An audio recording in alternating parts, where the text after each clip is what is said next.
Hello, friends, and welcome to the third episode of the Plugged In La Porte podcast. I'm your host, Nate Loucks, and I'm excited to bring you today's lineup of conversations. Our journey through the heart and the soul of La Porte continues thanks to the amazing support of our listeners like you and our faithful sponsor, the La Porte Economic Advancement Partnership. Our goal is to keep our community connected by providing helpful information and having meaningful conversations. And we're grateful for the warm reception and enthusiasm shown for our first two episodes. It motivates us to bring even more compelling stories and interviews and conversations directly to you. And if you haven't already, please subscribe, review, and rate our podcast to help us reach even more listeners. And most importantly, please share this conversation with others who are interested in staying informed about what's happening in La Porte, Indiana. Thanks again for your support. Today, our focus is on education, community vitality, and civic engagement. I had the pleasure of speaking with Dr. Peggy Hinckley, the interim superintendent of the La Porte Community School Corporation. We discussed her professional and her personal journey, comparing her previous and current roles as the superintendent and now interim superintendent of the La Porte Community School Corporation. We also addressed the current challenges facing our local schools, including budgetary constraints and difficult decisions regarding school closures. If you've been paying attention, you've probably heard of the kerfluffle that happened at the Kingsford Heights Elementary. I must say that while our local school system does have issues that need to be addressed, and we do nobody any favors by ignoring those issues, after our conversation, I felt more hopeful than I had in a long time that these issues are not insurmountable. This conversation promised to provide both insight and hopefully inspiration for those of you that are also a little anxious about what's going on. But that's not all. The heart of any city lies in its communal spaces and gatherings, where we can get to know others and be known by others as neighbors and friends. To paint that picture, I spoke with Brett Binversie, the Civic and Events Director for the City of La Porte. Brett is in the studio to share the details on upcoming events at our beloved Civic Auditorium and give a glimpse into the exciting upgrades and future plans for this iconic venue. I always love talking to Brett about events that we can look forward to in the future here in La Porte. As election season is approaching, we are discussing the important matter of voting with La Porte County Clerk Heather Stevens.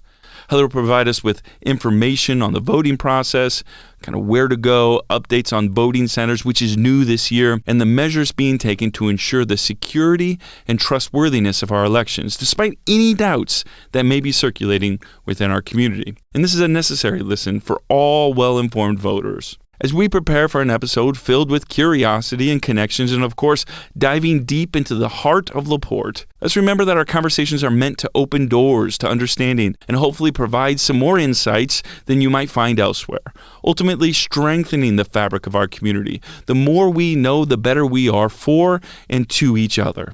So stay with us, engage with us, and let's keep the energy alive. Are you ready to dive in? I know I am. I'm excited about this episode. So let's get curious, connected, and plugged into every corner of La Porte together for the third episode of the Plugged In La Porte podcast. Here we go. Welcome back to the Plugged In La Porte podcast. We're exploring the stories and issues that are important to those that live, work, and enjoy being in La Porte, Indiana. Today we have a special episode discussing the future of education in La Porte. You had to be unaware not to have heard about the stories and rumors surrounding the local school system. Our guest today is Dr. Peggy Hinckley, who is the interim superintendent for the La Porte Community School Corporation. Dr. Hinckley has taken on the role during a crucial time of change, following the retirement of the longtime superintendent, Mark Francisconi. She has a great amount of experience and insight that will be valuable in navigating the challenges ahead that all of us have. Now, our school corporation is currently facing challenges that will shape our educational landscape for years to come. One major challenge is the budget issues that require immediate and thoughtful strategies that Peggy and our school board are going to be navigating the next days and weeks and months ahead. And the recent controversy around Kingsford Heights Elementary, where the initial announcement of closure was later rescinded, kind of rumors and things like that was talked about, and it's caused some strong reactions in the community. The state of Indiana has also started many years ago an open enrollment policy where tax dollars can be used for students to attend public or even private schools outside of their designated district. This policy has impacted La Porte schools, as many residents have chosen to send their children to schools in neighboring districts, resulting in a significant loss of revenue for our school corporation. If you want to know more about that, I encourage you to watch the last school board meeting. You can find that on YouTube, where school board president Ryan Seberg talks about that in detail. So these critical issues and more will be discussed as we try to understand the vision and plans of Dr. Hinckley and the school board, her perspective not only to address immediate challenges, but also provide insight into the broader horizon of education in La Porte. This is undoubtedly going to help all of us understand what to expect and how to adapt and support and thrive as a community. So, without further ado, let's welcome Dr. Peggy Hinckley to the podcast. Thank you so much for coming with us. Thank you. And I do want to let your listeners know I was the permanent superintendent here from 1989 to 2001. So I'm kind of an oldie but goodie. Yeah.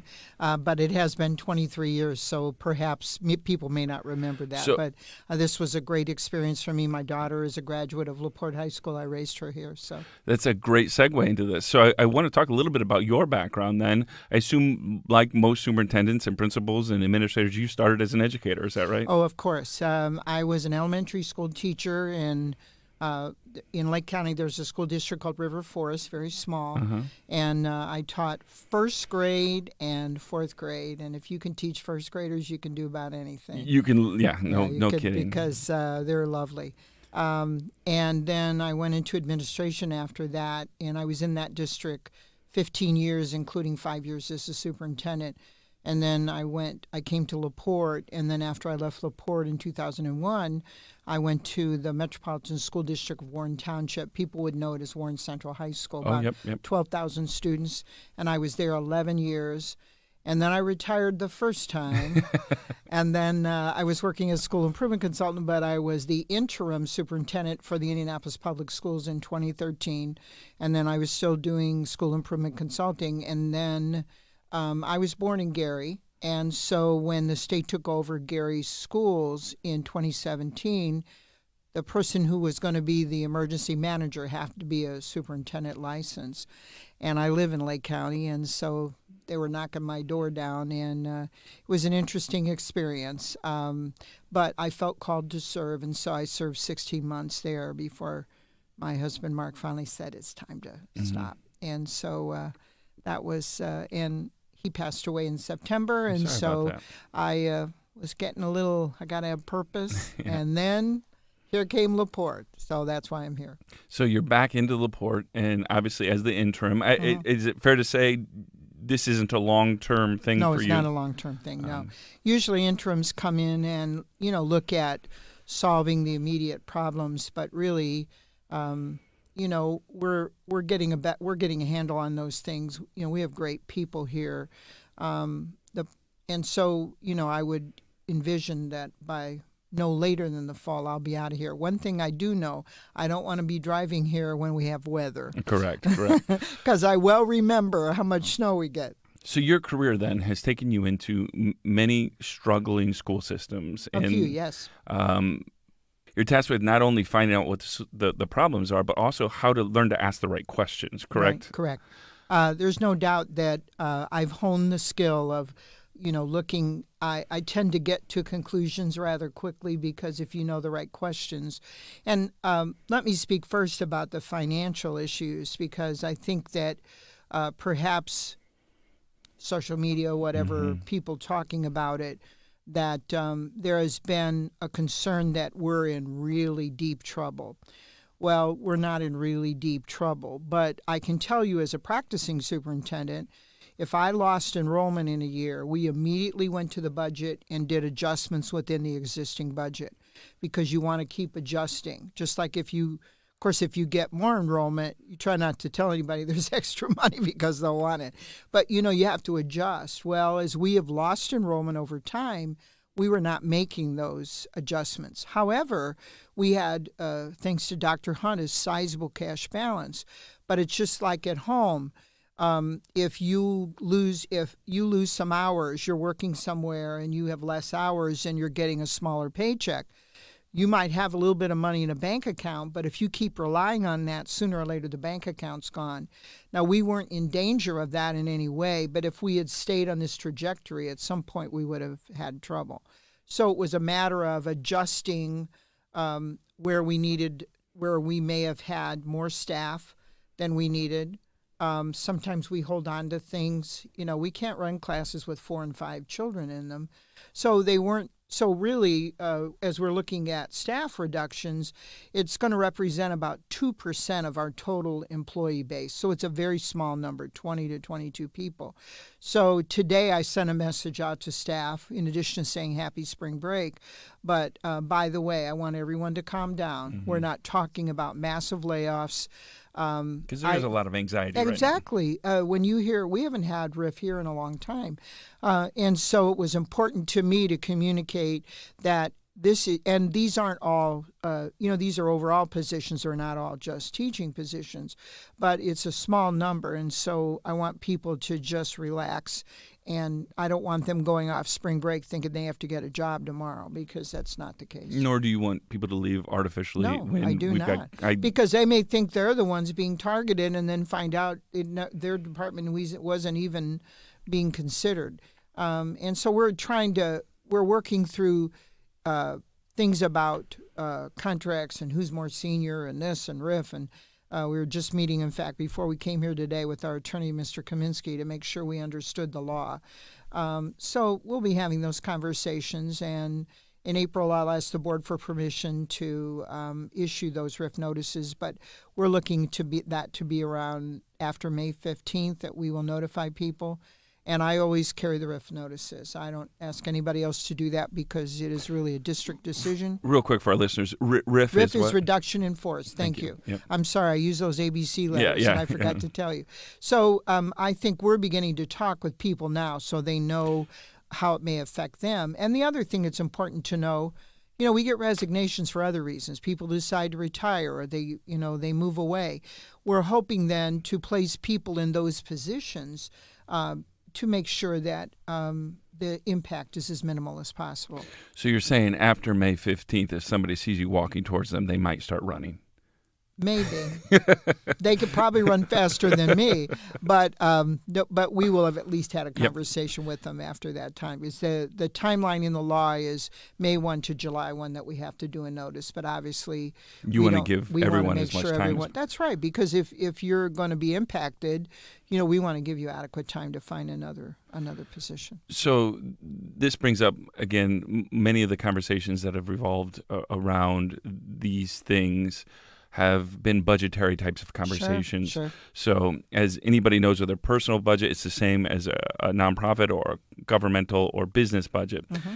If you don't have enough revenue, your options are to find a way to get more revenue or to cut a budget, right? That's pretty simple. You either have more revenue or you reduce costs. And so it sounds like, and with schools specifically, revenue is tied to amount of students, correct? Right? Absolutely, about $8,600 a student. So let's talk first about where you think budgets are going to. We talked about the reduction in force, maybe 2%, but that probably won't account for all of the money that we need to cut, correct? We're looking at other things beyond just staff. And I don't have a feel yet for all of that because, but it will certainly we will make great progress. I think that Dr. Hunt, and I know there's been a lot of speculation about somehow no one's taken any money. He is probably one of the finest people you would ever know as a CFO. He's been with us a long time. But it's just like, for example, even though I've been gone from here, my accountant is still John Angelos, who is here. And when my husband and I would sit down with John and he'd say, you guys need to do less of this, more of this, whatever. He's making a recommendation. He's not following us home to see if we do it. Well, it's the same thing with a person who's in the role of CFO. They put together a budget book. They include all of the information. They make recommendations, but they're not the people that have the authority to carry that out. Who are those? Is that the school board? Basically, the superintendent recommends to school board. So, some of that information have been in prior budget books, but, I think there was always some hope. we were going to have more enrollment, things would get better. You don't want to do things unnecessarily and then you get a growth Correct. spurt and then look what you did. So, these are always hard decisions to make. So then on the flip side of that, increasing revenue is, so the state of Indiana, we can talk about all of that, why, and that's a conversation for our legislators. However, they have made our education system a marketplace, correct? It's choice. We have school choice, which for parents, many parents love it. It certainly, though, makes schools competitive with each other. It does. And so the way to increase revenue then is to get more students to come to your school or to stop losing students. Right. President Seberg in the last meeting talked about how many students have went to New Prairie, and a lot of the local rural schools have gotten significant. I think New Prairie has gotten $1.2 to $1.5 million worth of revenue from students. How can the school system shore up that leak? And then what to do to maybe even attract students from other schools? Right. Well, first of all, I think if you look at the state database on all school corporations, you find that this is not unusual to La Porte. If you go to more affluent areas like Noblesville, Carmel, Hamilton Southeastern, they lose a lot of kids for other reasons, because choice is that, what a great thing for parents. So we need to earn their respect to want to send their kids. So the marketing issues, and that's something we've really focused on. We know that and listen, since time memorial, parents, I worried about my daughter when she was going to go to middle school. But now middle school is 7, 8. People don't realize in the 5, 6 that it's a building, it's separate, it has a bridge, an area. But 5th grade is elementary. Now, there are people saying, well, why did we move it? Well, it was done a long time ago. It doesn't matter. We're there. But it's run like an elementary classroom. They have 2 teachers. The teachers are with them. We haven't done a very good job of explaining that to parents. So Mr. Wilmson, who's the principal, will be holding meetings not only at his school for parents, but going to, say, the 4th grade graduations to talk to parents about 5th grade. Because if you don't tell your story, people will assume bad things. They may worry that they're going to be mixed up with those 7th and 8th graders. It's just all those rumors that tend to be untrue. But we really protect those kids carefully. 6th grade is a little more freedom. But again, they're in another wing of the building, and, we don't mix them up for those reasons. So we have to do a better job of telling our story. But the other thing, I think the home run that we're going to be able to hit is with our career and technical education. You hear CTE. What I remember about La Porte so well, we are a community of hard-working people. And with college costs the way they are, people are looking for, I want my child to be able to graduate and perhaps already have some type of industry certification to work.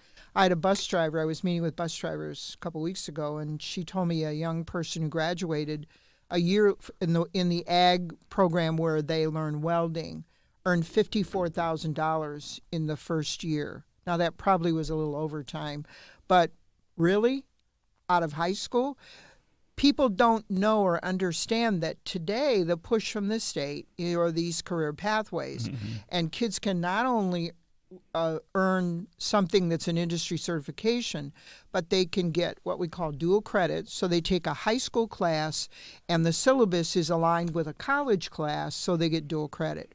That means you get college credit for a real bargain compared to what it would be if they go there.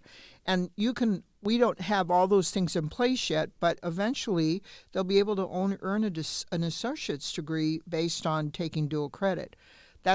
We have to prepare for that because you have to get everybody licensed. But even without that, if they don't want to do college credit, for example, we're going to revitalize building trades for next year, building houses, carpentry. There's a million skills, technology. Smart houses now with all the technology. So we haven't explained that connection, I think, as well as we could. So right now we're doing video presentations to put on the website. We are having young people talk about how this has impacted their lives. Kids that have been successful now in seeking these pathways. And, we have, about 18 of these, and we're going to keep expanding those. Because I think when people realize this is the place to come, we not only have ag science, we have education pathways, we have culinary, we have all those pathways and whatever. Because most of the time, if your child is not going on to some kind of higher education learning or going to the military, you want them to be able to not just get a job, but get a job where they can earn a little better wage. And so that's our focus, and that's the focus of the state of Indiana. I don't think we've done a great job of telling that story. It's really interesting that you say that, Dr. Hinckley, because being in media for as long as I have, hosting a radio show, it has been my experience with La Porte Community School Corporation is that they're the most afraid of public comments and public interaction. Okay. And I always thought that was a detriment because I would much rather create the narrative than actually have to abide by the narrative already given to us. Sure. And I've appreciated that you have been out there, even though it's not always the easiest thing to talk about because you were tasked with a lot of things. Do you think, though, that in the future, after you're gone, do you think that is something that La Porte should continue to do, though, be aggressive in their media strategy and continue We have to be aggressive in our media strategies because that's what people pay attention to. It's how they get their news. Mm-hmm. How people learn about these things. Otherwise, it's the rumor mill. Yep. And I learned long ago, especially when I went to the Indianapolis market and dealt with their media, that if you don't tell your story, somebody will make it up. Yeah, somebody's going to tell it for you then. And they'll tell me for us. And so, to me, and the Kingsford Heights is a great example. We needed to give people an opportunity to tell us what they thought. On the numbers, if you just look at the numbers, when you have 117 general ed kids, and then we had several special education classrooms, so a total of 140, anybody working in a school corporation would tell you can't keep a school open with 140 kids. So by the numbers, most expensive school to operate.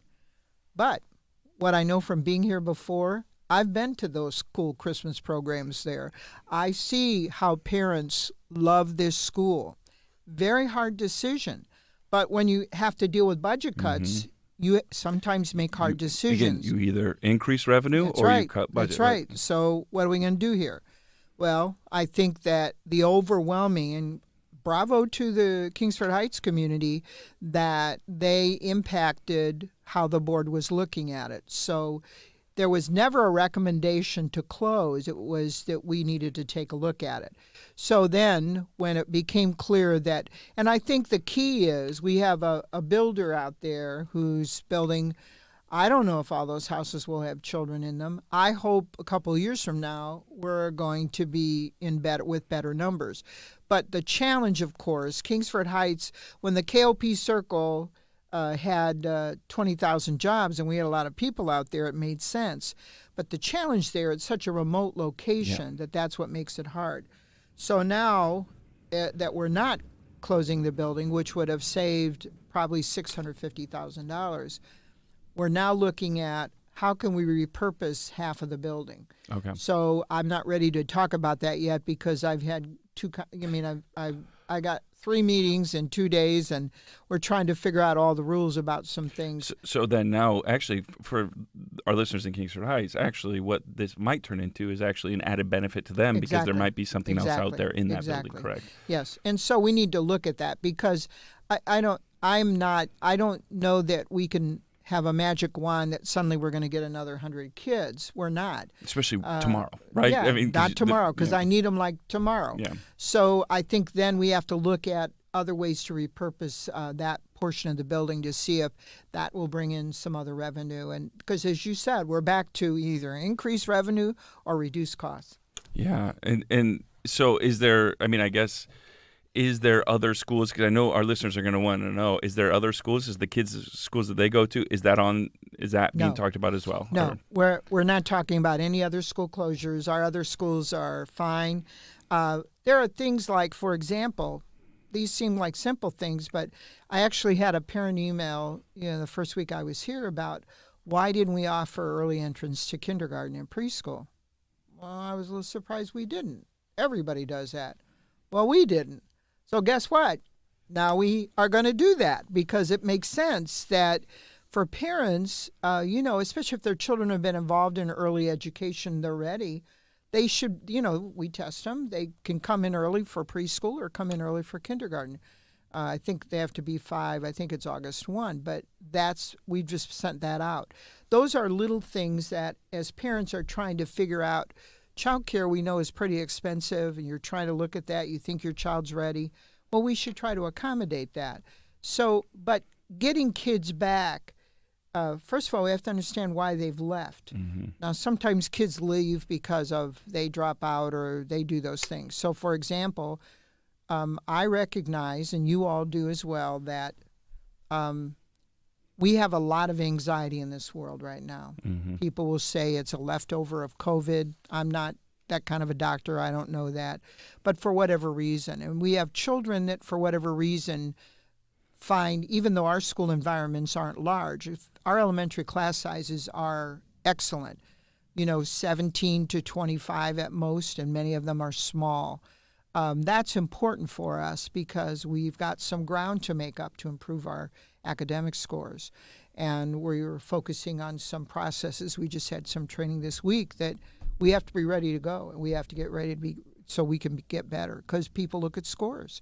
But additionally, though, as we're trying to figure all of this out, we just have to make sure that if a child is not in an environment that works for them, there are a lot of reasons for that. That if they need, we have right now what we call the homeschool online where they're enrolled all the time.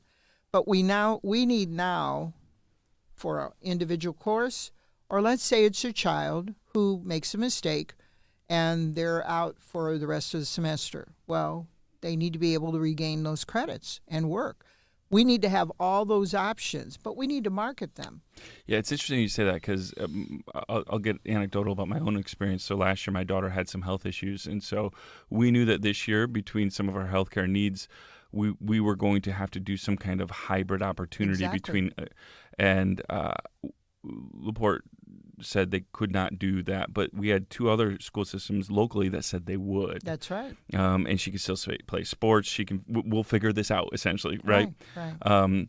Is that a part of, do you think, the path forward, really, for all schools? Because, again, it's this marketplace of competition, right? If 2 school systems told you they were going to work it out for you and we didn't, then we missed an opportunity there because we didn't have things in place. Now we're getting them in place. You got to have the structure. So now that'll be something we market to help people know that we have that flexibility because there are a variety of reasons why people need a different situation. And listen, we have to accommodate those things because we would want that for ourselves, for our own children. And so those are get-betters for us. It certainly creates more work for you, though, right? Oh, yeah, but again, it's a marketplace now. It's a marketplace. Listen, if you're going to compete, got to hustle. And you have to be able to look at where we have holes or where we're less competitive. Let's applaud South Central and New Prairie and Westville. They've done a good job of marketing things. Sometimes kids leave because grandma lives over there or, there are a variety of reasons. But sometimes it's because they've had a bad experience here and they're trying to find a better one somewhere else. So I think one of the things, now when you get with older children, they generally don't let you know they're not coming back. They just don't come back. But we have to recognize there are a lot of life circumstances that we don't need to be the judge, jury, and executioner. What we need to say is, look, what can we do here to get you to the finish line? Because we want you to graduate. If that's doing a GED instead of regular classes, then we should do that.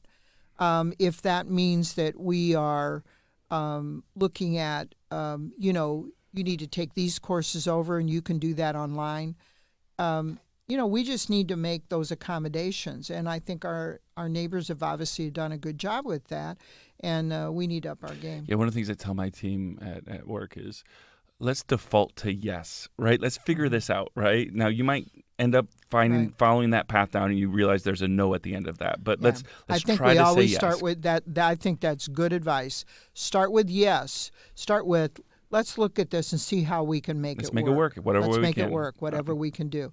Because, that's just the world we're in today. And, if I'm a parent and I have a child that has some whatever has happened, whether it's health needs, whether it's anxiety, all of those things, we want that child to be successful, but that's a parent decision how they want their schooling to go. So I think you're right. Let's start with yes.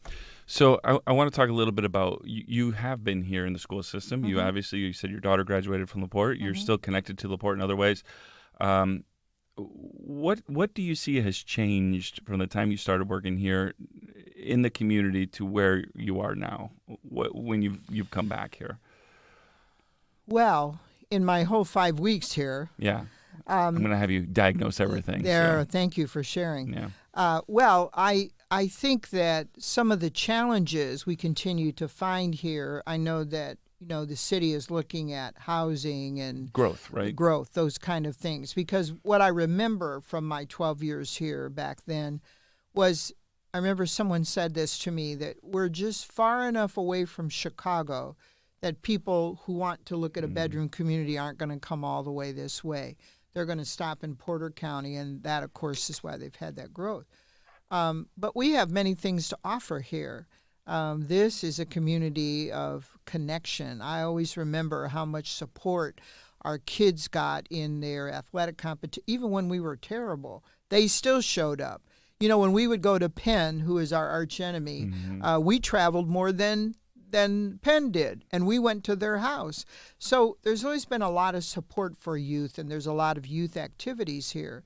But I think the question becomes here how we have to continue to evolve to help our community understand their kids have to be in school every day. We're struggling with that a little bit. Our attendance rates are not what they need to be. We have a growing cultural challenge with a lot of our families where English is not their natural language, and how we communicate with them. That is more prominent today than it was when I was here before. But a lot of the good things about La Porte are still here. How much it's changed, I think it's in that period of getting ready to evolve, but we're not there yet. But this, anything that happens in a city, the other thing they look at is the quality of the school system. It have really to do does better. impact economic development. Absolutely, it impacts everything. everything. Yes, if it people does. don't want to send their kids to the school, they'll work here and live somewhere else, correct? That's correct. They will. And then that impacts everyone. I want to talk, so we talked about all of the things that we're working on, the school system's working on. You talked about maybe vocational, education being a more prominent feature going forward.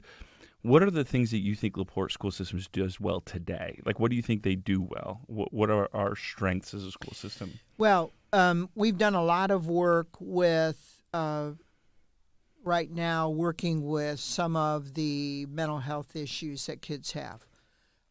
This really wasn't on the platform when I was here before. And that is not to say that teachers are the only place where that goes, but we now have a lot of training in place where when we sense that there's a problem that's bigger than what we certainly can handle as a teacher, we have counselors, we have social workers, we have people from Swanson Center.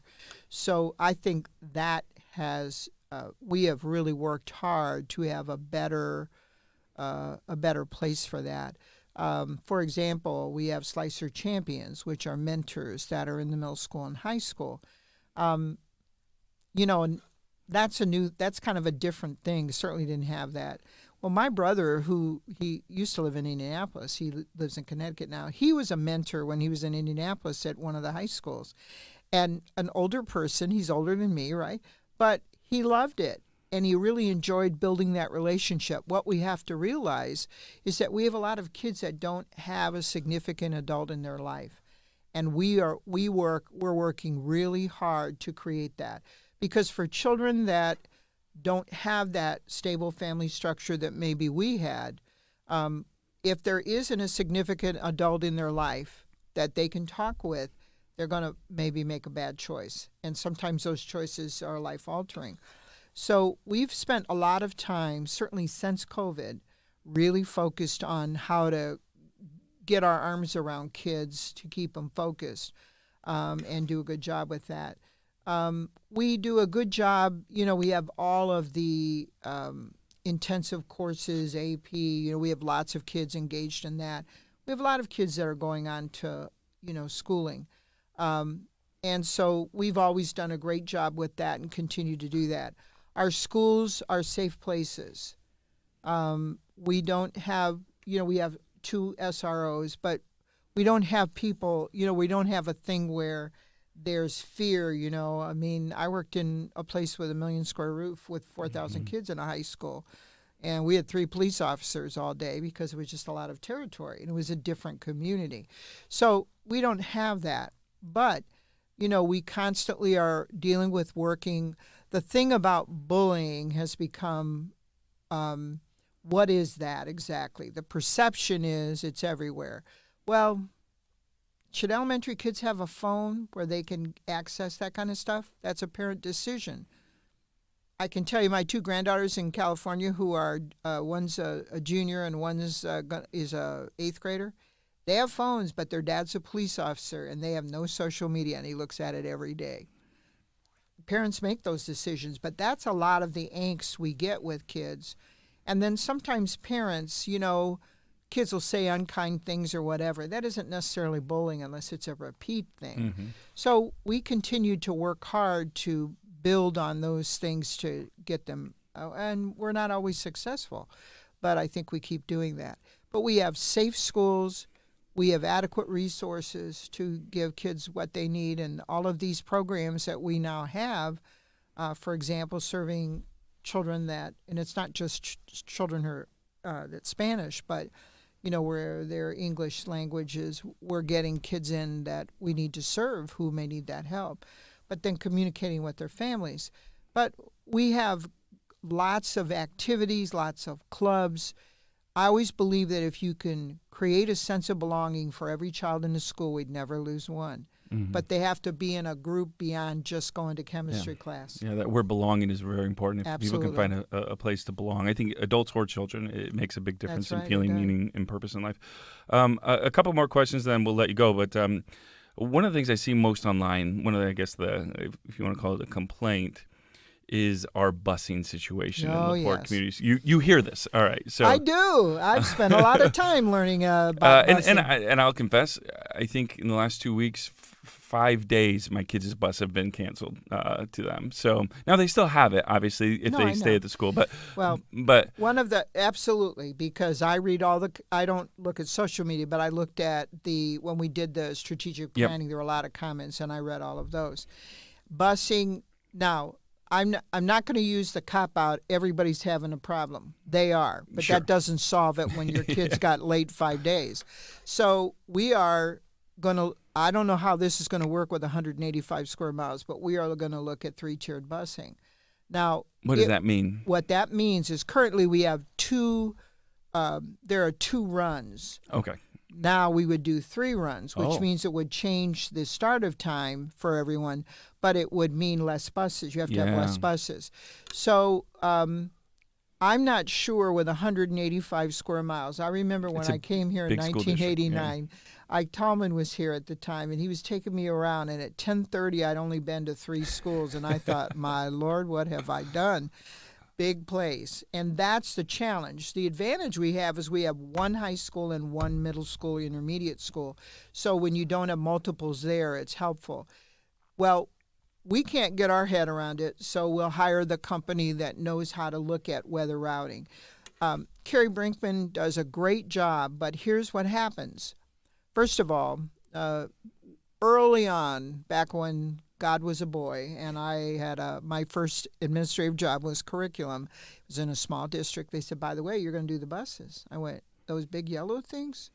Okay, well, I had to learn all about transportation. Well, I actually drove an empty school bus. Let me tell you something, and I didn't have any screaming kids on it. It was intimidating. It's a big vehicle. So what Mr. Brinkman tells me is that he'll get people in that they'll do their background check and they pass.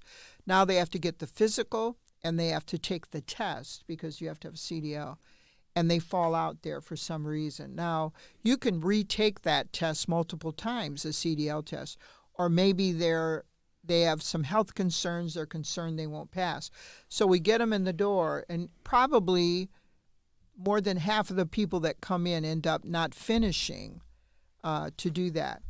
And so, the challenge of being a bus driver, in addition to the fact that you're working with, you have kids on a bus, building relationships with them so you have good order and all of that. But, the other problem is, of course, is that, it'd be like a classroom teacher sitting in the chair with their back to the whole group, and you're trying to drive. So, that is a challenge. So we think we've got enough subs, and then people fall out or they get sick or things happen. So to just say we're going to keep trying harder is not going to work. Mm-hmm. So we've got to look at 3-tiered. Now, if that doesn't work, we have a contract with bus drivers. We have a union there. So we might need to explore some other options, but obviously it would take negotiations to get that done. Yeah, that makes sense. So like you said, there's a large footprint that the school system has. And but it's a legitimate concern. When your kids are missing instructional time, I understand that. And they can go to another district and they're smaller and they don't have those issues, but we're big and we do. So, but we can't just keep hoping. We got to try something. So first we'll look at 3-tier and see if that works. All right. So that would be 3 runs in a day, yeah. which would change the elementary start time. might start a little later. Middle school might start, and we got to make it all fit. Yeah. All right. Just 2 more questions. First one. Didn't he just say 2 more? Yeah, Hey, I don't count real well. Okay. I went to New Prairie. Okay, all right. We'll figure so the school board is looking at hiring a new superintendent, right? You're an interim, and you said probably by fall, you're not going to be here much longer than that before the snow comes. Before the weather. What advice would you give to that new superintendent that is taking this position, and what things would you encourage them to focus on first? Great. Well, first of all, I would tell you, by and large, the staff, especially at the district level, who I'm most acquainted with, but even people in the buildings, we're really fortunate to have a lot of talented people who've been very committed here. Because if that isn't there, that makes the superintendent's job a lot harder. So I think that I learned many years ago, I heard someone say this, the job of the superintendent is boardsmanship, it's building people, and exceptions. So we have 4 new board members with about 15 months of experience, and they're learning about what it is to be a public official. And then you have 3 members with lots of experience, and we'll have an election in the fall. I don't know who may run again or not. But I think a very important thing is how well you communicate with them to keep them together as a group so you know what they're looking at, and no surprises. That was always my rule with every school board. Don't surprise me, I won't surprise you. So you work hard to build that because they're the governing body and they're the ones that drive things. So sometimes you have to work with them. Sometimes if they're confused about issues, you got to pull back a little bit and then get more information. So first of all, just because they're young and experienced. Yep. And knowing that we may very well have some new members. I think that as I do some of the heavy lifting things, which will allow them then to more look programmatically at how we can be more competitive.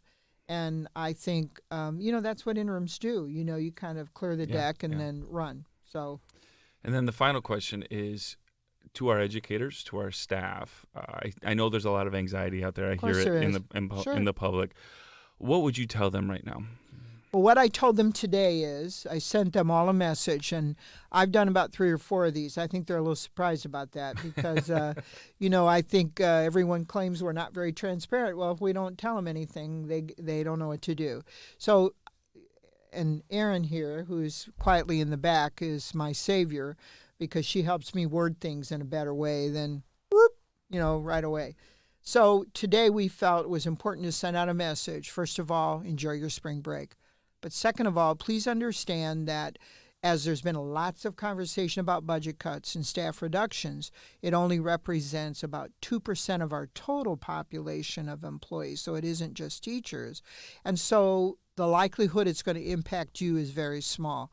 So I don't want you to worry about that. I want you to have a great spring break, come back because we have testing when we come back, and we want to hit the ground running. So that's what I would say to them now. Now, there are actually a few of them that remember me, which means from before, not many. But when we had teacher discussion last week, the room was filled because they all want to know who the new person is.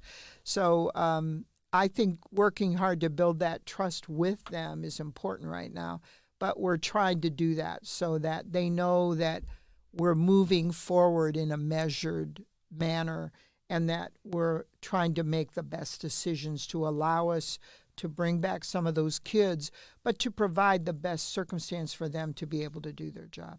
And I genuinely believe everything that is broken right now can be fixed. Absolutely. Correct? Absolutely. Things are almost always related to communication and whether we're telling people what's going on, whether we're listening. Listening is an important thing. If that parent hadn't emailed me about early entrance into preschool and kindergarten, I would not have known that, even though that's a pretty routine thing in most districts.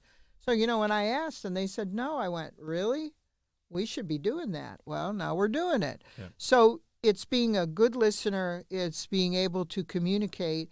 And people can understand even when you make unfavorable decisions if you explain to them why. Yep. If there's a logic to it.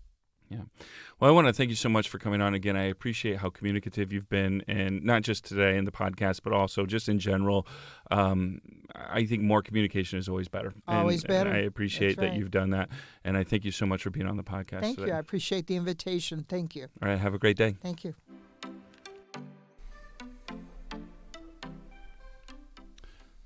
All right, today we have a very special guest joining us for a segment that we're going to try to bring to you each month. Joining me today is Brett Binversie, the Civic and Events Director for the City of La Porte. Brett's kind of the mastermind behind the events at the Civic Auditorium. You've probably noticed there's a lot more of them now than there used to be. It's kind of a cornerstone of community gatherings, music, and events here in La Porte. And he plays a pivotal role in bringing these experiences to life in our city, from concerts featuring really talented cover and tribute bands to weddings and community events that mark important milestones and moments in our lives. Today, Brett and I are going to talk a little bit about what's going on, giving a sneak peek into the upcoming concerts and events at the Civic. Whether you're a music enthusiast or searching for a venue for your next big event or looking for ways to get involved in the community, Brett is someone worth listening to. So without further ado, let us give a warm welcome to Brett Binversie. Brett, thank you so much for joining us on the podcast today. Well, thanks for having me today. Yeah, it's pleasure to be here. Good to have you. So now we are recording this in March, but we'll release it in April. So I want to be really careful about the events that we talk about, that they're not past the point of, what are going on. But you've been doing this job for how long now? Well, I've been the Civic Director for about 9.5 years. I've been running city events, I think. Got blessed with that in, September of 21, I believe. So it seems like that there was a shift in strategy, right? You've got this big Civic Auditorium that was donated, I think, by the Fox family or something in 1900. Well, actually 1930. It's funny, we just had our 94th birthday Tuesday of March 19th. And it was used prior to, I think, having a more strategic focus on the Civic Auditorium. It was used for some basketball things, but it wasn't necessarily as active as it is today. Well, that's a bit of a misnomer, to be honest with you. When the Civic first opened in 1930, there were some articles written from 1930 to 1940. Little background, too. When the Civic first opened, we weren't just special for communities such as La Porte or South Bend or whatever. We were special in the Midwest and kind of nationwide because we had access to a major hotel within walking distance, which was the Rumley back at the time. Okay. And that was rare back in those days. The community planning, everything. So from 1930 to 1940, there's an article written that we pulled out of the archives. They estimated that there was 1.2 million visitors that came through the Civic Auditorium within that 10-year period. We opened March 19th of 1930. By 1940, same time, they're saying we had over 1 million people come through there back in those days. And we were a host to a multitude of different things. Like, you've seen pictures circulate on Facebook showing like the Veterans Day ceremony from '39. Yep. And like, I mean, it was to the hilt. Every space on the floor had a chair on it. Bringing in dignitaries too. Yeah, right? every seat in the balcony was full. These things happened all the time. When you mentioned the shift in strategy, I think what it was is as time progressed, the Civic has always been a rental facility. So promoters kind of fell off. You had to come in, you had to have a plan, just like a wedding or anything else. You came in, you signed a contract with the Civic Auditorium. We were the host facility. You did your thing, and you left. I came on in 2014. 15, 16, Mark Schreiber and the park board came to me and like, hey, like we need to do something to increase the revenue in the facility. With your background in food and beverage and the bar industry, we think it's time we get a liquor license for the Civic Auditorium so we can keep some of that money there to help pay the bills, renovate the building, and also lessen the tax burden on the citizens of La Porte. So we did that. And then when Mayor Dermody came in, the mayor's like, I want to see the building busy. I want things happening. I think you guys can handle this. So we went from being just a rental facility to now we're a venue where we do our own events as well. We still rent for weddings, baby showers, quinceaneras, everything, non-for-profits. Actually we're holding one with State Street, May 10th, I believe. Yep, locally sourced. Yep. Which is going to be great. Stay tuned for information on that event. But, like we have the New Day Foundation coming in April 27th. We're still home to the La Porte County Symphony 4 or 5 times a year. We keep our focus on being a rental facility, being there for the community. But at the same time now we're augmenting that with putting on our own events. The Civic Concert Series is a great example of that, raising our revenue. Thing I can point out is like I think it was in 2014, our revenue for the building itself over the course of a 12-month period was about $120,000. That's what you brought in from That's what we brought in. Out. Yep. In 2023, our revenue was just over $800,000. Wow. Most of that growth has happened since 2022. What? Because of what? The concerts? Holding the concert series. In our growth, we've averaged about 50% growth every year for the last 3 years. Can I talk a little bit about the concert? Because I have some questions about that. Because, absolutely. You guys are hosting concerts. So in April and May, what do you have coming up, for instance, for our listeners that might not know? Let's see. In April, we have a private fundraiser, April 6th. April 12th, we're hosting for the Tennessee. Concerts, yeah. Okay. Yes. April 12th, we're hosting Tennessee Whiskey. It's a tribute to Chris Stapleton. And then an Eric Church tribute's coming in with them as well. They're extremely popular in the Chicago area and the rest of the Midwest. I've talked to several groups that have seen them, and they say if you close your eyes when the Stapleton tribute's up there, you're thinking you're in the same seat. And Nate, you can speak from experience. I know you were at one of our shows. I've been a couple. Yep. The Pearl Jam show. I'm going to tell you, that's what I want to talk about. Yep. So I want you to bring them back. Because, absolutely. I had some die-hard Pearl Jam friends that were there, and some of them said it was as good, if not slightly better, than the Pearl Jam concert itself. They were so good.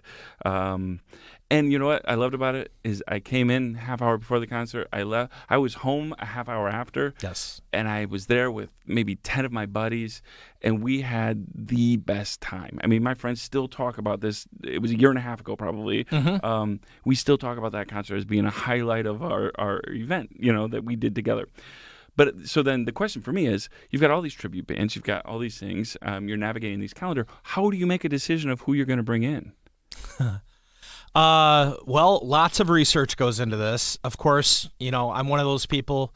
My Facebook timeline, the Civic's Facebook timeline, our message center, like we're always getting, hey, what about this group? What about that group? Oh, I'm sure. Since as soon as we started our first show under our sponsorship or running of it was the Wildflowers out of Georgia with a Tom Petty tribute out of Georgia with small town over out of Northwest Indiana. Station is Mellencamp, right? Yep.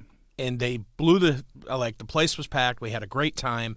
As soon as we had that concert and word got out that we were hosting our own shows now, I get emails every day from promoters, from agents, from bands wanting to come to the Civic Auditorium.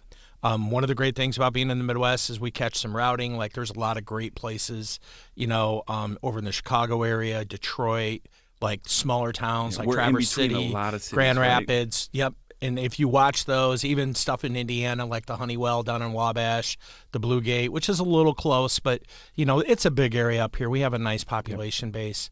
And it sometimes it's a little bit of luck. Sometimes it's a lot of research online. Like I'll just sometimes, best tribute for Journey, and then like start combing through websites and reviews and things like that. But sometimes we've been lucky. I'd say we've hit almost 100%. Maybe not on the great attendance, but definitely I have not had a tribute yet that's come in and I've been disappointed in. So then how do you make a decision? So I saw the Four Winds is bringing in a Taylor Swift tribute, right? So this has got to be huge right now because nobody can get Taylor Swift tickets, right? So I'm sure they're charging like crazy if they're good. But so how do you decide whether or not to do a concert for, let's say, a younger audience or demographic to, this group here wants to see, a band from the 70s that they loved, a tribute band. How do you balance that? It's tough. One of the things I always try to do is filter my opinion out of it. Yeah. Which is really hard to do sometimes. I love music and I love all genres. Like when I was in college, I can remember in Bloomington going into the local music store and I would buy stuff from like Zydeoscope, crazy like Louisiana Cajun to Neil Diamond to like Beethoven, and at the time I think it was Digital Underground and stuff like that. And they look at me like, "Are you crazy?" I'm like, I like everything. Mm-hmm. Like was raised in that kind of house, that kind of thing. But we're trying to grow our base, I guess would be the way to put it.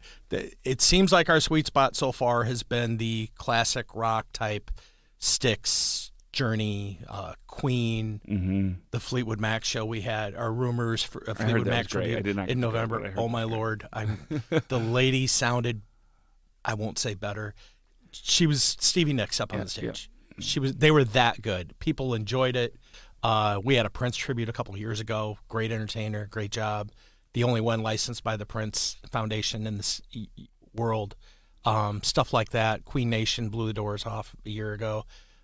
We've had an awesome AC/DC Thunderstruck we've had luck with now twice. But we're trying to expand things. Like by the time this airs, we will have hosted an Ozfest, which is different for us. Yep. The Tennessee Whiskey is going to be our first country venture, like for the Civic Concert Series. Yep. Definitely modern country. And then like later in the year, actually June 23rd, we have a rescheduled Little Merman concert. Okay. This Little Merman is a tribute to all the Disney music and songs that your kids drive you nuts with at home, or your grandkids. They play everything from Aladdin and Frozen and Jungle Book, and they dress the part. Like they literally dress up like princes and princesses and do costume changes. It's licensed by the Disney Corporation. We're bringing that in June 23rd specifically for a kids show. June 9th, we were lucky enough to grab a Neil Diamond tribute. Extremely popular on the West Coast. They're called Super Diamond.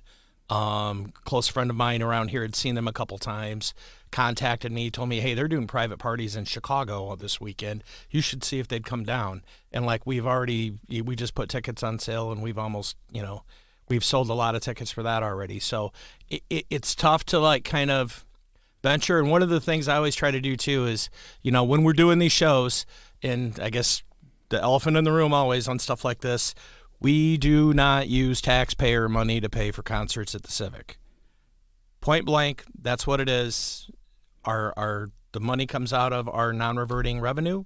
It has nothing to do with the tax base. We have two separate accounts for that. The city's very good, and it's state law. Like those monies stay separate. All these get paid for out of our non-revenue, our revenue-producing events. Yeah, just real quick for our listeners, because they might not be steeped in the lingo. Right. What is a non-reverting fund for the government? This is an important. Basically, I think the best way to describe that is tax base at the end of the year. If you don't spend it, it just goes back into the general fund.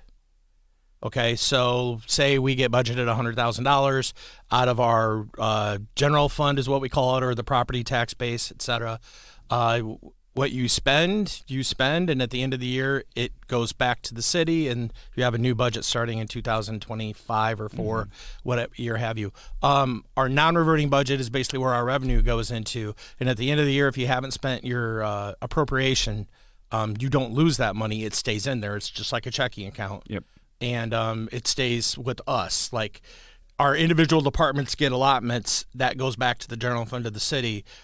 Our individual department receipts stay with the individual departments. And you guys, because again, you guys are revenue producers, right? You're trying to make money on these concerts. You're certainly not lose money on these concerts. Right. And I mean, it will happen. I mean, we all know, like, every promoter's going to have, like, I've told the mayor, like, looked him in the eye, like, if I was that good to guarantee we could have a profit on every concert, I would be probably making millions of dollars working for Live Nation or somebody else. But that doesn't exist. But we're very careful, and we make sure at the end of the year we're going to show a profit on these things. And I'll be honest with you, we've hit on 95% of our shows, which is great. What is, let's say, for many of your shows, how many tickets are you usually selling? Are you getting to 1,000? Are you getting to... Yeah, we've had probably 3 to 4 shows where we broke 1,000, and like that is really impressive for me, because when we first started, we were lucky to get 200 or 300 up in the balcony. The Fleetwood Mac Rumor show we had in November last year, we drew almost 900 up in the balcony. I mean, we were 80% sold out in the balcony. Our floor does extremely well for anyone that's been to our shows. We generally have 400 to 500 on the floor for every show. Wow. So let's get to, and again, I go to shows in Chicago. I go to, the Aragon Ballroom, and they're not selling that many tickets. I mean, their venues just aren't as big, Correct. And so that's fantastic. So let's sum this up for our listeners. For those that want to maybe attend an event at the Civic, some of the things, or maybe even participate in some of the stuff that's happening there over the next month or two in April and May, maybe even into June, because sometimes you have to get tickets pretty early. But you said you've got the Mermen coming in June. Mm-hmm. Tennessee Whiskey is when? April 12th. April 12th. So that might be done by the time I don't know when this is getting published. But and then you've got May 11th. We have a Jimmy Buffett experience coming. Okay. Got high hopes for that. Same time frame when we brought Queen Nation in. Yeah. The Parrot Heads. Unfortunately, Jimmy Buffett's no longer with us. We think like this is going to be a great show, a great time for everyone. One of the things I love about our crowds that we draw to, and we've had even this with our Brewfest that we host at the Civic. We've always gotten compliments at Brewfest about how well behaved our crowd is, how it's a very social crowd. People come and have a great time. Like a lot of these vendors that come in from other breweries and that, they're used to going to Brewfest where people are like staggering out. Mm-hmm. And, like he's just a completely different vibe, and I feel like we get that at our concerts too. In fact, some people come to our concerts and they're like, there's almost too much socializing. Like I'm here to let you might have had this experience when you were there. You guys are at your table having a great time, catching up and listening to the music. Some people just want to concentrate on music only. Some people want to get up and dance. I think we do a good balance of all three. For sure. Any other events other than the concerts coming up that you want people to know about? Oh, absolutely. And, there are a few concerts in May we should probably throw out there. Yep. Besides for the Jimmy Buffett tribute on May 11th, we have Jump and Classic Rock. Jump is a great Van Halen, David Lee Roth era tribute that we've had in the past, and, man, they are outstanding. They're going to be there May 31st. June 9th, we have Super Diamond, which is the Neil Diamond tribute. And June 21st, we're going to be bringing in the Four Horsemen, which is another step in a different direction. It's going to be a pretty crazy weekend for us that weekend. Friday, June 21st, we're going to have a Four Horsemen Metallica tribute. And then Sunday, June 23rd, we're going to have the Little Merman makeup from January. Wonderful. Yes. Wonderful. And then there's always events. Now you've got air conditioning, right? Yep. We have air conditioning. We're still looking. We're pretty full through June. Still looking for some events for July and August. Then, the event side, we're going into the Friday Night Live season. Those start June 7th, Friday, June 7th, the night before the big cruise in La Porte. Those are the downtown events. Those are the downtown events over on the 600 block of Monroe. June 7th is that cruising. July 5th will be the return to Taco Fest. And then August 9th, we'll be bringing back Cheeseburger in Paradise, all in that area. We're going to rename the Friday night of the Lake Fest is going to be Friday Night Live at the Lake.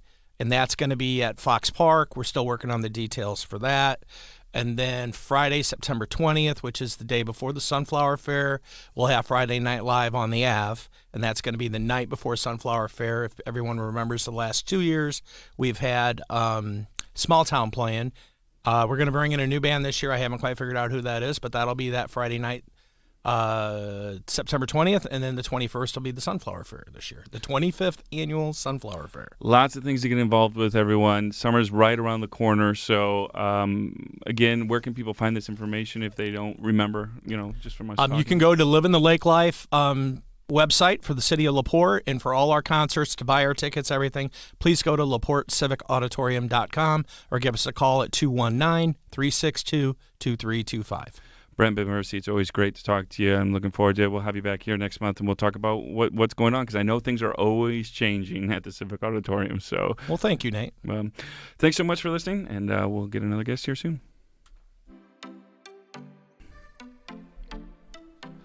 All right, now it's time to shift gears and focus on an essential event for our democracy, the upcoming Indiana primary election in May. Joining me in the studio today is Heather Stevens, the La Porte County Clerk. Heather plays a crucial role in ensuring that our elections are secure, accessible, and accurately reflect the will of the people. And with the Indiana primary quickly approaching, there's much to discuss, from the election logistics and what voters can expect to the measures in place to ensure the integrity of our voting process. In today's conversation, we're going to touch on all of these kind of changes that voters might notice in this election cycle, if there are any, and Heather's insight on the evolution of election security and her role in facilitating a smooth electoral process for everyone involved. So whether you're a first-time voter, and if you are 18 by the time election happens, I hope that is you, eager to understand more about the process, or a seasoned voter interested in what's new this year, today's episode promises to be both insightful and essential listening for you. So Heather, welcome to the show. How are you? Thank you. Thank you for having me. I'm good. How are you? Yeah, I'm great. First things first, when is this? We are recording this in March, but the election is coming up, the primary. When is the primary election day? Primary election day is May 7th. However, Indiana has early voting, so for all of April, you can vote early, and that will begin on April the 9th. Now, you have been the clerk for, this is almost 4 years, correct? Yeah. So you're up for election as well, but you have a position where, especially because it involves the election and things like this, where there's always rumors and things like this about security and all these kind of things. Take people through the process of what you do and your team does for the election. Obviously, we use voting booths, where you're pushing your vote in there, these kind of things. But I've talked to you many times about this. Our elections are secure, right? And there's a process to follow that you guys have. Our elections are very secure. That's probably election security is one of my top priorities. Our voting machines, even though they are electronic, they are not connected to the internet. And I get some people who say, no, they're secretly connected to the internet. No, they're not. Especially our machines. Our machines are dinosaurs. They are so old. They are absolutely not connected to the internet. What is connected to the internet are those new electronic poll books. Rather than the paper poll books, the past couple of years, we've seen an iPad. That is connected to the internet. It's on a secure network. And the reason that they have to be connected to the internet is so that they can communicate with each other. Which makes it more secure even, right? Yes, yes. Ironically, because we don't want somebody to go vote over at the Civic and then go over to the Moose Lodge and vote again. So the check-in has to be able to communicate. So that's what those iPads do. So let's go into the setup, because I think it's really fascinating. I have seen it up close and personal now because we have allowed early voting at our facilities. But you have a team that comes in and they bring these machines in, correct? Yes. And what happens after that, and who's running that, and how? Let's talk about the kind of back-end user experience that your team does to make elections happen, especially early voting. Yeah. So we do. We have a team. Early voting, it's a team of two. It's one Democrat, one Republican. They stay together. They work together the whole time.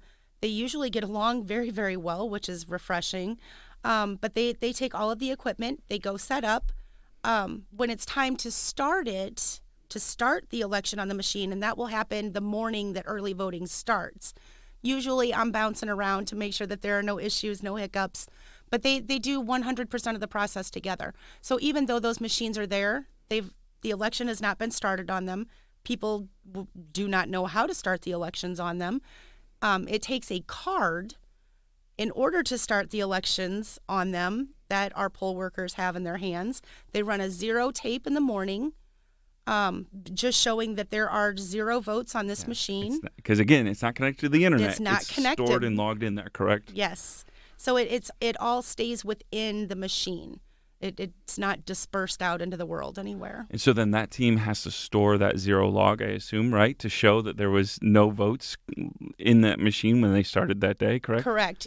Both parties, both the Democrat and the Republican worker, will sign that 0 tape showing us that there were no votes on that machine.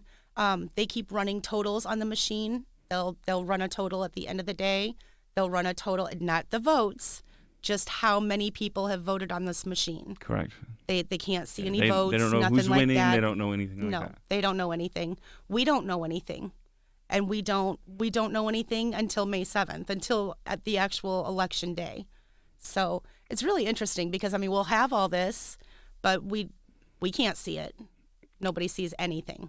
And then also the facilities are locked, right? So these machines, not only is the doors locked, but the machines end up getting locked as well, correct? Everything is locked up tight. Yeah, yes. Multiple layers of locks Multiple. usually. And I know you've been wonderful because not only did you let us use your facility, but then we come in and we're like, yeah, but you can't have a key to this room anymore. And again, Nate's just been awesome about it. But I think... Unfortunately, there are some people that don't feel like our elections are secure, but I think it's really important to trust the veracity and the safety of our elections and seeing it up close and personal.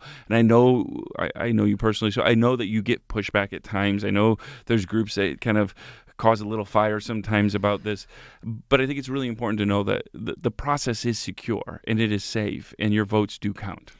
Absolutely. I'll tell you, there was a time we had a family member who ran for like a township board seat, and one of our kids had just started voting that year, maybe the year before. Well, she didn't go vote, and I knew this because, I was in voter registration at the time, so I looked, but she hadn't voted, and that family member lost by 3 votes, and I called her and I said, hey, they just lost by 1 vote. And they know you didn't vote today, and they're on their way to your house. And she was in tears, which, I was totally, just giving her some grief. But absolutely, every single vote in this county is counted, all of them. And I am less worried, I don't know about you, but I am less worried about the election security because I've seen it up close. It's not that I'm not worried about it. I trust it. Yes. I am more worried about people getting out to actually vote, correct? Because our voting totals end up being far lower, in my opinion, than they should.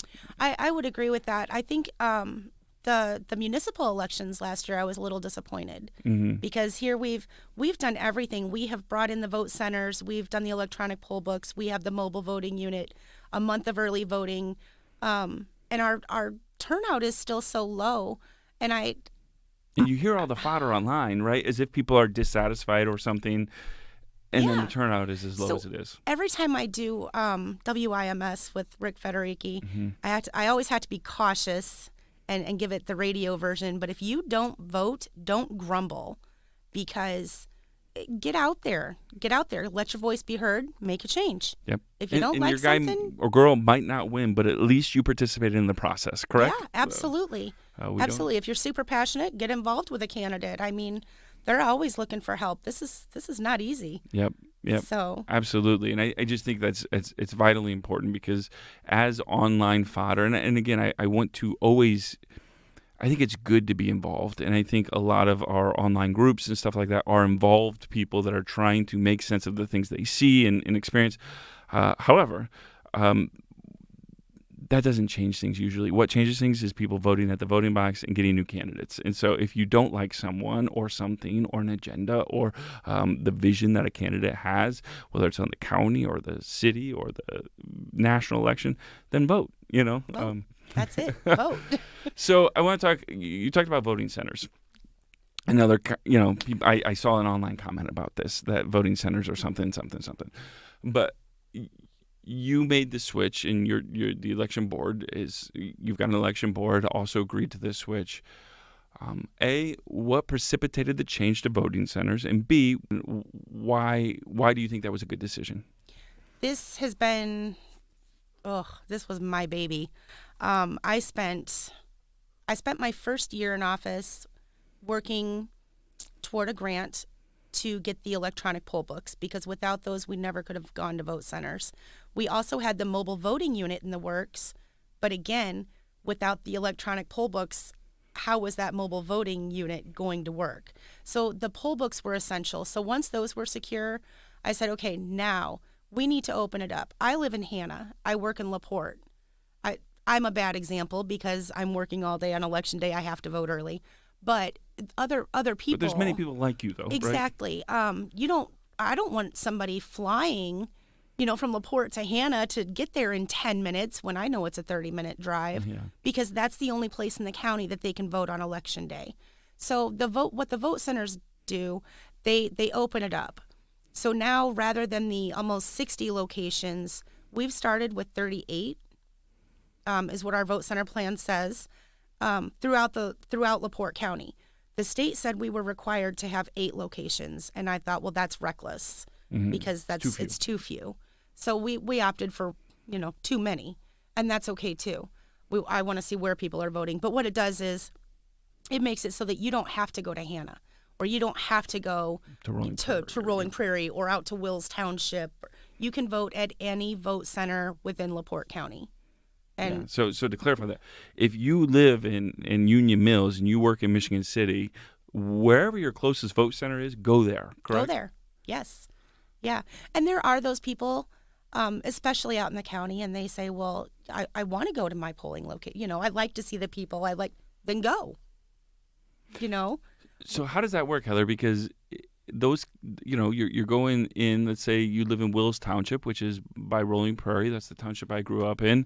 And you go to Michigan City because you work there and you want to vote at lunchtime. You might have a list of different candidates, especially when you talk about townships, these kind of things, than the Michigan City. So how are those things getting changed? So that was the complicated part of all of this, because now... Because we have old machines, too. We do have old machines, and everybody thinks that La Porte County has one ballot. Absolutely not. La Porte County has 92 precincts, so we have 92 ballots. Right now, we have 92 Republican ballots, and we have 92 Democrat ballots. So it's a lot. We have every ballot on every single machine. So that's where it's been interesting to, we have to quadruple check ballots now. Mm-hmm. Mm-hmm. So, nope, you're still going to get the ballot for Wills Township in Michigan City. Yep. You're going to get a Hannah ballot in Michigan City. You're going to get a Union Mills ballot in Michigan City. So when does early voting open up? April 9th. April 9th, people can start. And where can people vote early at? So that is all to be determined tomorrow. We have ideas, but until the election board votes... Because, again, the election board made up of a Republican, a Democrat, and you. Yes. They have to talk about it. They have to work it through, decide whether or not this is a good location or not, and then approve it, correct? Correct. And it makes it tricky because you don't want to break open door law, so we don't talk to each other outside of those meetings because we don't want to do anything wrong. So these are all decisions that'll be made publicly. Okay. All right. So it gets interesting. By the time this comes out, though, which will be in April, where can people find that information at least? You're going to be able to find that at laporteco.in.gov. Click on the elections tab and it'll be on that page. I'm certain both parties are going to put it on their websites. I'm sure that Access La Porte County is going to put it out there. I mean, we're going to put it everywhere we can. It will be published in the newspapers along with a candidate list. I mean, we're getting everything out there. Now, I think this has confused some of my friends who they might lean one way, right? They might be more liberal, they might be more conservative, but they don't feel like they're a member of a party. In the primary, though, you don't have to carry in your party card, right? There's nobody checking to see, are you a Republican or a Democrat? You declare your party when you go to vote on a primary. Is this correct? That's correct. Indiana, I get a lot of phone calls. Well, I want to change my party affiliation. Just voted differently the next primary. And that's what correct? I say. Great, go vote. Indiana doesn't do the party affiliation that way. You can change it up each and every time if that's what you want to do. So if you've not voted in a primary, but you want to, when you go on election or either early voting or election day, they're going to ask you, do you want a Republican or a Democratic ballot? Now you get to only do one, correct? You can only do one, and you have to do one or the other. Yep. You can't tell me, well, I don't want either ballot. Well, then I don't have a ballot for you. So, and we don't ask anymore. Because on that iPad, we're going to turn that around to you. Oh, that's interesting. And you don't have to say one word. You're going to select which one you want. That's really interesting because I know there are people that, again, they might be voting in, they might not feel strong about either party necessarily, but they feel strong about a certain group of candidates, right? And they want to have there's more, I'll just be candid here, there are more Republicans this year in local elections running than Democrats. And so there might be somebody that says, listen, I feel strongly about this group of candidates and I want to participate in picking who this is. And so they might not feel strongly about saying to the world that I'm a Republican or a Democrat, but they want to do that. So I think that's a smart change there. Well, and I think it was one of the changes that I really liked about the electronic poll books and the vote centers. Because, again, before you had the big paper books, so everybody that came in after you could see which one you selected. Yep. You had to walk around with a green or a yellow little tab that said which ballot you wanted, and there's none of that anymore. It is simply printed on a nice little ticket that's going to tell the poll worker what your name is, what ballot you selected, and what your precinct is so that we make sure that you get the proper ballot. Now, I'm gonna be frank here. The election board that you are a member of, a 3-person election board, 1 Democrat, 1 Republican, didn't used to carry a big hammer, but now you guys have decided to enforce rules, right? Not create, but enforce rules that were already on the books in ways that lead to some fines, that lead to some, and again, not necessarily creating these things, but just saying if we have the rules, let's abide by the rules, correct? It actually states that we are required to do these things. So for a long time, I mean, by not enforcing these, I hate to say they weren't doing their job. Mm-hmm. And we do take our jobs very seriously because we take elections very seriously. So I know that there are a lot of people upset about the fines that were issued through the campaign finance reports and things like that. But if you're not reporting, you're not being very transparent. Mm-hmm. Because all of that is public information. So if you are required to fill out this paperwork, you have to do it. Mm-hmm. And if you don't do it, you're going to get a fine. I'm going to guess more people will do it in the next one, right? In the next cycle. I think so. And again, I think it's important to say, yeah, but it was never done that way. But again, it wasn't done that way. That is true, but it was abdicating the kind of functions of that board. Absolutely. When I came into the county in 2017, I would ask a lot of questions because I'm nosy. I need to know. I don't just need to know what to do. I need to know why I'm doing it. And I would say, well, why do we do this? Well, because that's the way it's always been done. And that is my least favorite answer in the world. Me too. That doesn't mean that it was being done correctly. So I'm not one of those people afraid of change. I love change. I think it's healthy. I do get some pushback, and that's okay. Not everybody agrees. But I think if we're not changing, then we're not handling our responsibilities very well. So I remember talking to you 4 years ago on the radio show about some of the goals, and you've got, many of these things are implemented. You've got vote centers going. What do you think are the next evolutions for elections and clerkship in La Porte? Well, right now I'm so focused on the vote centers because this is our first county-wide You're a little nervous? election. A little nervous? Of course. I'm a little nervous, but I have a great team. And our poll workers are amazing, and I think it's going to be fine. I know it's going to be fine. But yeah, it's nerve-wracking, and everyone thinks that, I just have a couple of dates to remember, and no, there's 100. and we're still putting together the polling locations. But I will say that, so my biggest thing right now is definitely making sure that the vote centers are well received and that everything runs smoothly. A successful election to me is not necessarily about who wins the election. It's just making sure that everything went as it should, which it seldom does, is what I've learned. So there's always, it's not if there's a little, a little issue here or a little hiccup here. Those are going to happen. You just want to make sure that they're not major. Yeah. So. And just because there is a hiccup at times doesn't mean that the election isn't still secure and have integrity, right? That doesn't mean that at all. There's lots of people, there's lots of machines, there's lots of moving parts, correct? There's a ton of moving parts. So you're guaranteed that when we say a machine went down, it doesn't mean it's broken. It can never be. It doesn't mean anything ill will happen. The Russians didn't get to it? No, nobody got to it. It just means for some weird reason it quit working that day. Maybe I don't know what happens. They're not new machines, correct? They're not new. Yeah. And things do happen, and when that happens, we have a tech from Microvote that we keep on hand on election day just for these reasons, because whether that machine, worked all day or not, there's votes on it, and we need those. So that's where they come in. And now we have these, it's called a VVPAD. It's a voter verifiable paper audit trail. So you're going to be seeing more and more of these this time. And what this does is every vote that machine records, it's going to be on this piece of paper. So the voter is going to get to verify that, yes, these are the candidates that I wanted to select. So if we're ever audited, we know which piece of paper came from which machine, and everything better match. The voter also knows that, again, these are where your votes went, right? Yes.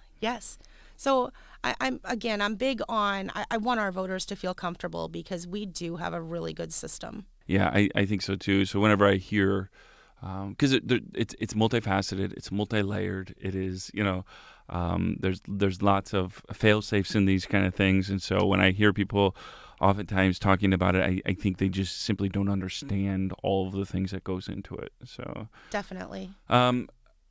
Is there anything you want our voters, the citizens, the residents of La Porte to know as we deal with the upcoming primary? Anything that they should know? Can they still register to vote? Where? Yeah, registration closes April 8th. So if you are not registered, please get registered. If you're 17 and you're going to be 18 on or before, is it November? Election day, I assume. Yeah, right? November 5th is the general election day. So if you're going to be 18 on or before November 5th, register because you can vote in this primary. So even if you're 17, you can vote in the primary if you're going to be 18 before election day. Yes. If your birthday is November 6th, I'm very sorry. Yeah, you lost. So, you lost. That is a bummer. For another year. Yeah, that's really important. And also I wanted to ask, because I wasn't real sure, if you missed, let's say this episode's coming out, let's say maybe even after that day. I don't know when it's coming out, but Lindsay, our producer, would know. But let's say it's coming out after. I don't know. But you still want to vote in the general election. Can you register to vote after the primary for the general? Yes. Registration. Okay. So in Indiana, registration closes roughly 30 days before the election.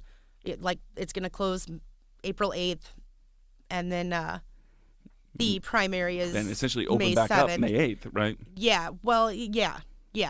And yes, you'll have that opportunity after the primary to get registered for the fall election. Yeah. So if you have not registered to vote, again, this is a big one. We've got national election. We've got obviously the presidential election. We've got governor election. We've got all kinds of different things coming up for our state, but also locally. We've got commissioners, we've got council.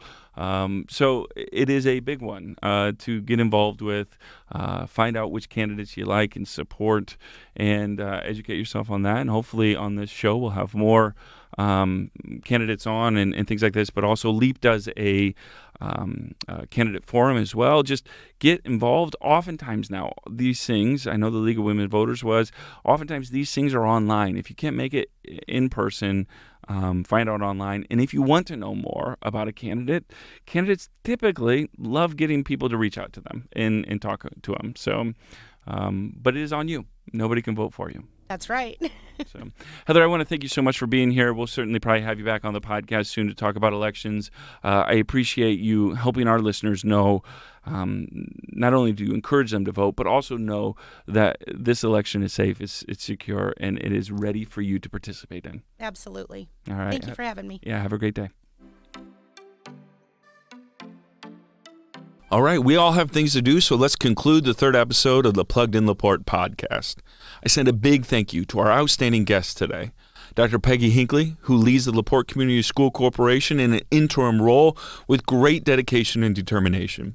Brett Binversie, who helps to shape our city's event scene and help all of us have a better time in the city of La Porte. And Heather Stevens, who keeps the gears of the La Porte County Clerk's office running. Your insights and stories have truly enhanced our conversation, reminded us of the strength and commitment within our community. And to all of our listeners, especially to you, your engagement and enthusiasm drive the journey that we are on together. It brings us great joy to explore the stories that shape La Porte and to highlight the individuals who are working hard to make a positive impact. If you have enjoyed what you have heard and would like to continue this conversation, please do us a favor. Subscribe, rate, and review our podcast on your preferred platform. Also, feel free to share it with your friends and family or anyone else you believe would be interested in joining us and becoming curious, connected, and engaged going forward. None of this would be possible without the support of our fantastic sponsor, the La Porte Economic Advancement Partnership. To learn more about their mission and the phenomenal work they are doing to foster growth in La Porte, please visit laportepartnership.com. You can also connect with them on Facebook, Instagram, and LinkedIn to stay updated on their latest projects and initiatives. The purpose of the Plugged In La Porte podcast is to foster curiosity, to build connections, and truly engage with the details of our community. So let's maintain that spirit until our next episode. I'm Nate Loucks, thanking you for your time, your openness, and your willingness to go on this journey with us. Stay curious, stay connected, and stay plugged in. We'll see you on the next episode, right here on the Plugged In La Porte podcast.